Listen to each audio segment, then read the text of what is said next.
7 years ago, I made my very first VFX shot, and it's not exactly a masterpiece, but since then I've improved a lot, and it's finally time to remake this disaster.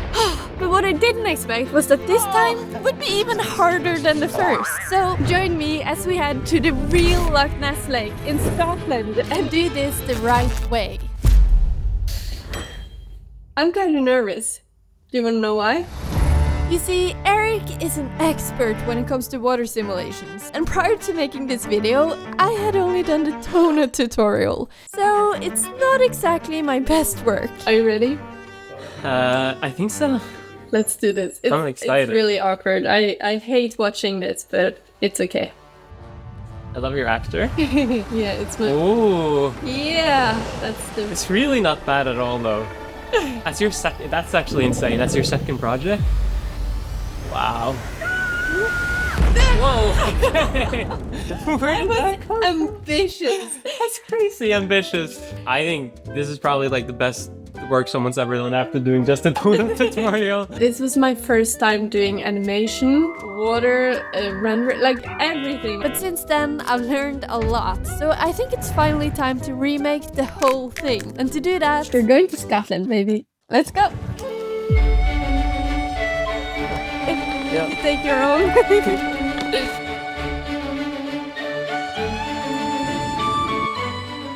We just landed in Edinburgh, something like that, and I'm so excited. So you might be wondering, why Scotland? Well, there's one thing Scotland is known for. Or two things. Loch Ness, home of one of the most famous legends ever, the Loch Ness Monster. Also known as Nessie. For decades, people have reported strange sightings in the water, dark shapes, blurry photos, and even sonar readings. Most of it probably a myth, but that's kind of what makes this place so exciting. And after a 4-hour drive from Edinburgh, we finally arrived, and it was beautiful. It's perfect!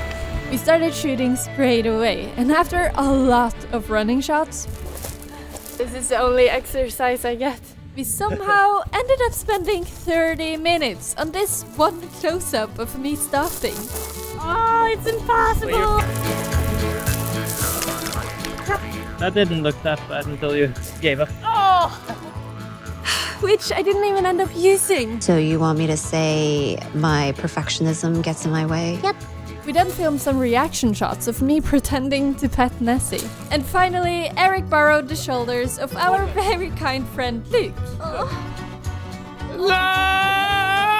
To get some higher angle shots. And I don't know, at that moment, I just felt so grateful to be surrounded by these incredible people that like genuinely cared about this silly project. Because when I made the original version of this, it was completely different. Back then, it was just me, my friend's little brother, who I basically had to bribe into being the actor, and my mom wrestling with the green screen.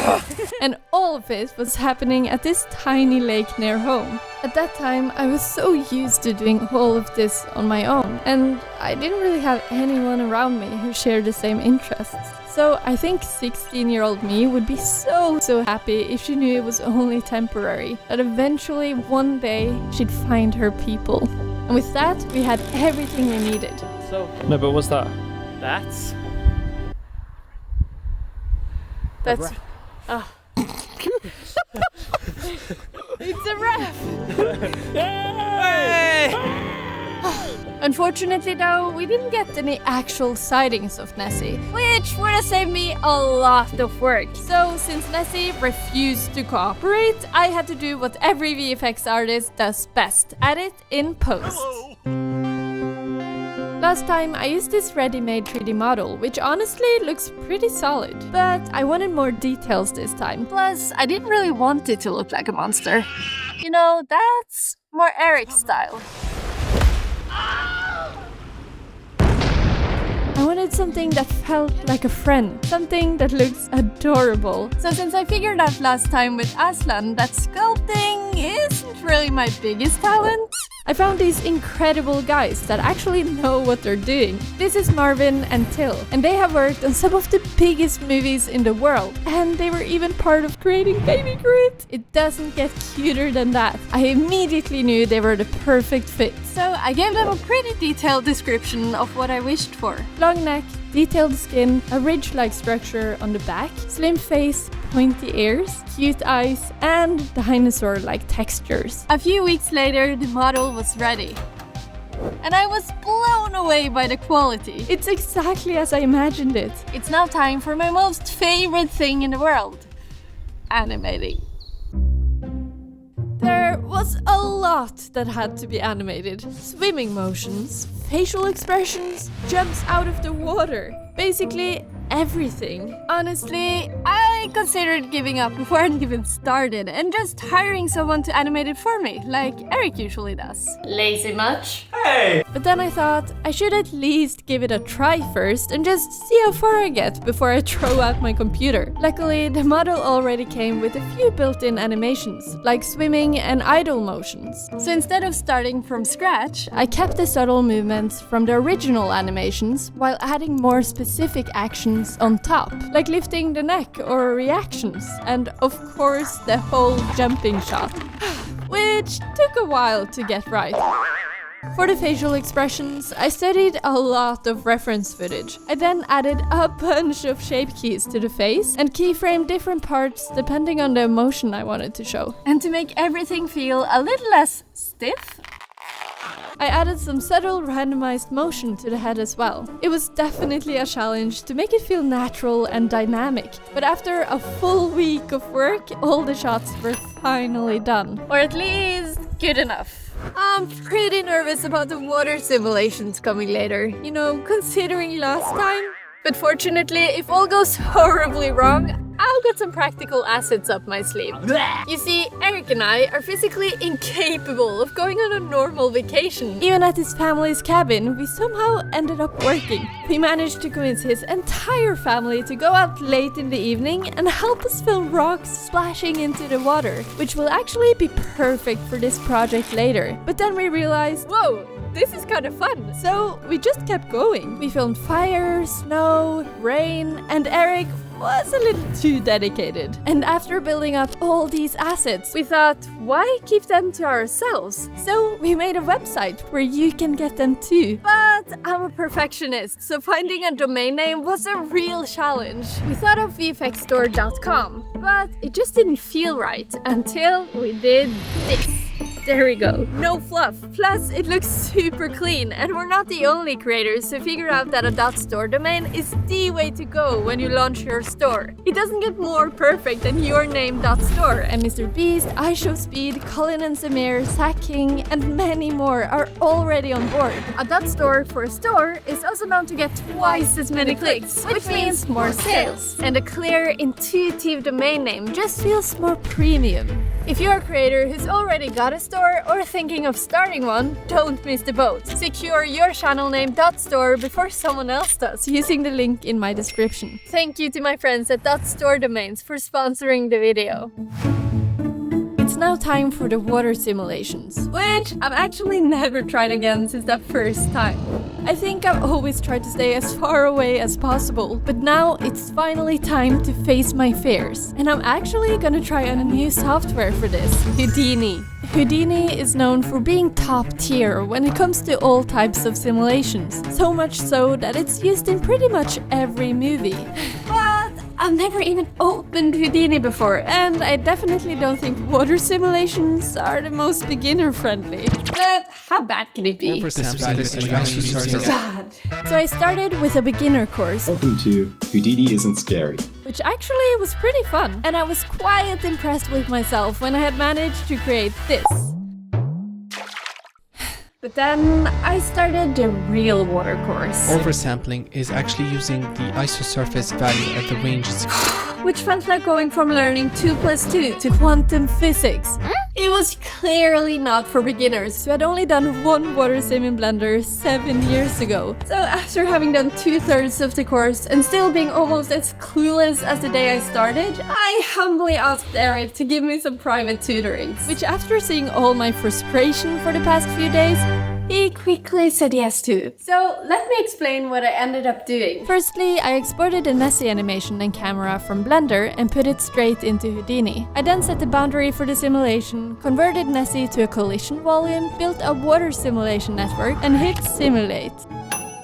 Okay, we needed way more particles, so I cranked up the quality, which made the simulation take 7 hours, but it led to this really nice simulation. I then created a whitewater source from these particles and simulated the whitewater, which is the foam bubbles and spray particles. I turned the particles into a mesh, which is a whole process in itself, but it took another 5 hours for my poor computer. Well, where I'm from, that's called slavery. And after all that hard work, we were still not done. So I set up a light and hit render, which took another 12 hours. It was at this point I realized that doing 9 water shots that all take days of simulation and rendering was a really bad idea. But luckily, the render turned out awesome. Now that this jumping shot was done, I figured the rest of the shots with less movement would be much easier to pull off. But oh boy, was I wrong. I did a similar process for this shot where she slowly emerges from the water, but no water came up with her, just like last time. But this time I would not give up. I found out that there's actually a setting for the stickiness of the collision, so I animated that higher at the start and turned it off at the end, so the water hopefully would slide off much slower. No! So I kept playing with the setting and even set up a second water simulation on top of the main one. And after 4 days of work, I ended up with something usable. Ignoring the fact that she kinda looks like Elrond here, I'm actually quite happy with this. But it had now been 6 days and I had only completed 2 shots. At this rate, I'd be lucky if I was done by Christmas. So I locked in, and over the next few weeks, I painfully worked through all 9 shots, which each somehow came with its own challenge. But eventually, 3 agonizing weeks later, I was finally done. But before we keep going and get to see the result of our hard work, I need to fix a major problem. I just can't keep working in this office. My desk is way too small and could collapse any minute. And there's no curtains, making it impossible to work while the sun's out. So I've been using this green screen for some mild relief, until Erik pulls it over to his side. Stop! If you've been wondering what we usually fight about, this is it. On top of that, the walls are screaming for some decorations. So today, I've finally had enough. It's time for an upgrade. So let's start with a clean slate. The first thing I need is a new desk. What about me? I guess you can have one too.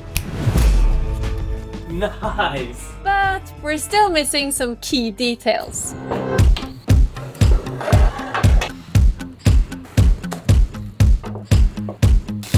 Oops. Okay, you can do it. Easy peasy.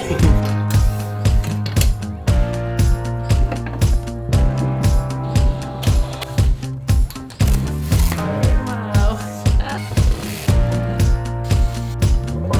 And it was finally done.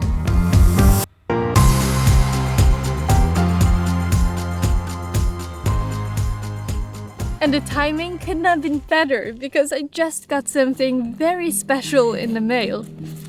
I'm so grateful for all the support I've gotten on the videos. It really means the world.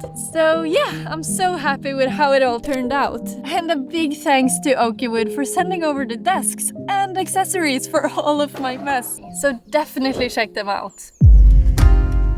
Now it was finally time to put everything together. I started by importing the Houdini render into Nuke. I then used the speed AOV to automatically isolate the areas where the water was moving. But Nessie looked super flat here, so instead of bothering to figure out why, I went back to my already well-lit Blender scene, rendered Nessie separately, and placed her on top. I also rendered out her shadow and reflection and mixed everything together. As a final touch, I color matched Nessie so she fit better into the environment. For the close-ups, I skipped the full water simulation and used particles that looked like water droplets instead. And after a few adjustments, I finally hit render. While waiting, we went on a little side quest and brought home a new member of the family. Say hi to Nessie! You nicknamed my daughter after the Loch Ness Monster? You know you've been working on a project for way too long when you name your dog after it. But honestly, working on this project has meant a lot to me. And I already know that this dog will mean a lot too, even though she's a bit crazy. Anyways, once the render was done, I made some color adjustments and added this dripping water asset on top for extra realism. For the shot where I touched her, we needed way more space, otherwise we would only see her nose. So I extended the image in Photoshop and then rotoscoped out my hand and placed it over Nessie. But as you can see, it didn't really look like we were interacting. So I added some shadows and slightly darkened her nose where my hand touches her. And as a final touch, I added some dripping water here as well. For the jumping shot, I masked out the edges of the water, made some adjustments, and layered in a few of the assets we made earlier for more realism. And it worked like a charm. You know, it's a small thing, but those extra details really help sell the shot, and that's exactly what we wanted with our store. High quality assets that are super easy to just drop into your own videos whenever you need that extra layer of realism. And a little secret, I created the discount code Maria30 so you can get 30% off. Don't tell Erik. Finally, I composited the rest of the shots, did some color grading, and after 2 months of work, it was finally done.